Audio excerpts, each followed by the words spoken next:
Footnotes usually appear at the bottom of the page. These are comments on certain content.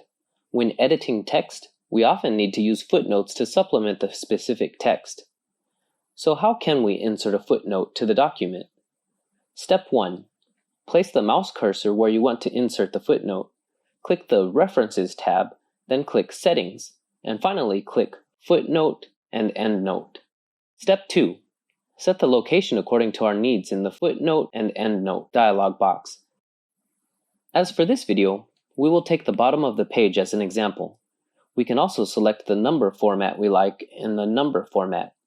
In addition, users can also set the Start at Number, numbering method, and apply changes of the footnotes.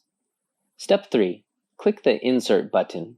At this time, the footnote mark has already appeared in the upper right corner of the specific text. And a Content Comment area has been successfully added at the bottom of the page. Enter the text content in this Content Comment area. Now a complete footnote has been added. To learn more about footnotes and endnotes, you can watch more related videos in our WPS Academy.